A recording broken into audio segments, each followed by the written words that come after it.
वो राम प्रसाद जी थे, छोटी सी अवस्था उनकी। तो जयपुर में गोविंद देव जी के मंदिर में गोविंद देव जी के सेवायत गोस्वामी के जो बालक थे वो राम प्रसाद जी की उम्र के ही थे, छोटे छोटे थे सब। उनके साथ जी खेलने में जाते थे। बहुत ध्यान से अच्छा चरित्र याद आया अचानक। तो गोविंद देव जी मंदिर में खेलने जाते थे। ऐसा लगता था स्वामियों के 3 बालक हैं, 2 तो मेरे साथ खेलते हैं और एक सज धज के मंदिर में खड़ा रहता है गोविंद देव जी।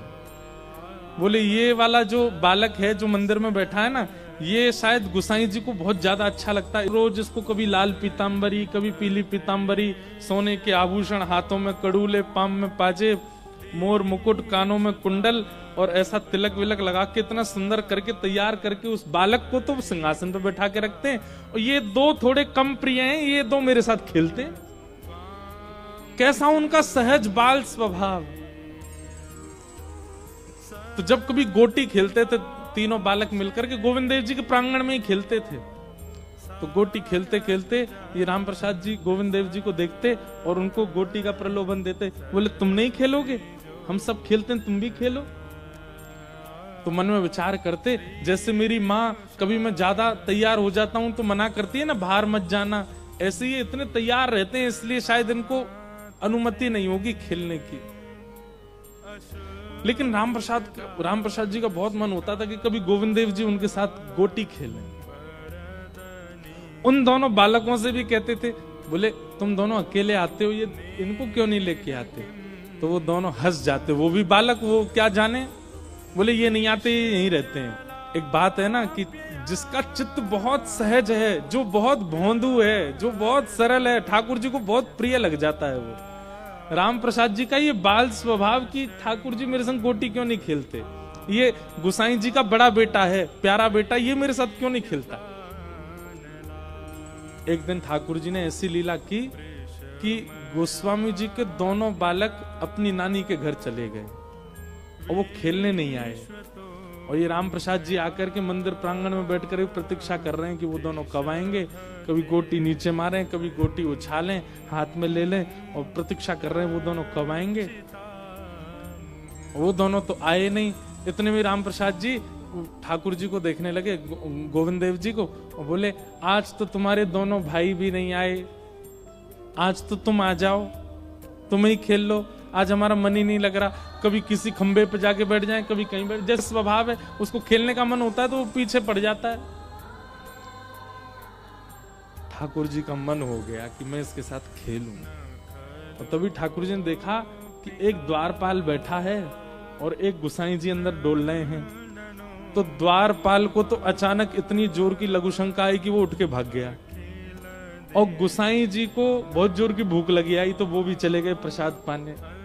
दोनों जैसे ही गए, इतने में ही गोविंद देव जी अचल से सचल हो गए और दोनों हाथ सीधे करके फेंटा बांध करके अपनी सोने की गोटियां उठा करके और फेंटा में लेकर के और हाथ में लकुट लेकर के आ गए प्रांगण में। और प्रांगण में आकर के बोले चल अब खेल मेरे साथ। और राम प्रसाद बालक के साथ में गोविंद देव जी गोटी खेलने लगे। वो बालक खेल में तो उसके कमरुचि, ठाकुर जी जैसे चलें, ठाकुर जी जैसे बैठें, ठाकुर जी जैसे मुस्कुरावें, ठाकुर जी जैसे जो नैन मटका में, वो तो उन्हीं पे ही मोहित होता जा रहा था। इतने सुंदर लग रहे थे ठाकुर जी।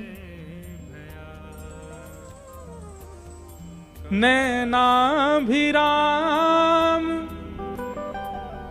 बंक मुस्कान, नैना भी राम बंक मुस्कान, बाह मरूड़ लजावत खान। ये देखो श्याम, ये देखो श्याम, यही तो है मेरे जीवन का। ये देखो श्याम, ये देखो श्याम, यही तो है मेरे जीवन। ये कैसे ठाकुर जी? बोले नैनाभिराम, अभिराम ने ठाकुर जी की बोह हिलने पर पागल हो जाता है। इतने सुंदर हमारे ठाकुर जी। बोह मरोड़ लजावत था, ये देखो श्याम, ये देखो श्याम, यही तो है मेरे जीवन प्राण, ये देखो श्याम।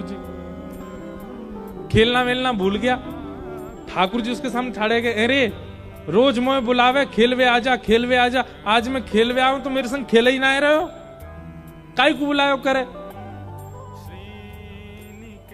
राम प्रसाद बालक बोले, आप तो सॉल पहन के खेलोगे तो ही खेल हो सकता है, क्योंकि उघारे अगर खेलोगे तो कभी आपके नेत्रों में अटक जाता हूं, कभी आपकी मुस्कान पे अटक जाता हूं, कभी आपकी चाल पे अटक जाता हूं, कभी आपके हाथों पे। आप तो ढक के खेलो खुद को तो ही खेल हो सकता है।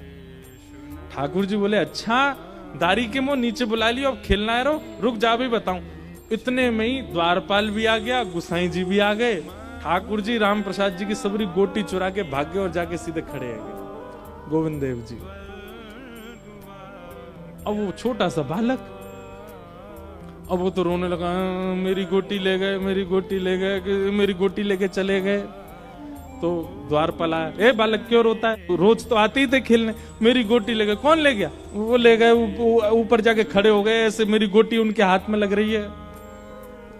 तो द्वारपाल, ए पागल क्या बोलता है, ठाकुर जी हैं, गोविंद देव जी हैं, वो तेरी गोटी क्यों लेके जाएंगे? वो तो कहीं आते जाते नहीं, ऐसे खड़े रहते हैं। नहीं अभी आए थे नीचे, मेरी गोटी लेके, मेरी गोटी दो, मैं नहीं आऊंगा कल से, मेरी गोटी दिलवाओ। गुसाई जी आए, क्या बात है, क्यों हल्ला कर रहे हो? बोले रो रहा है। बोले क्यों रो रहा? मेरी गोटी ले गए ठाकुर जी, इनसे दिलवाओ मुझको। बोले तेरी गोटी कहां से ले जाएंगे ठाकुर जी? अरे नहीं मेरी गोटी लेके गए, आप देखो जाके वहां पे।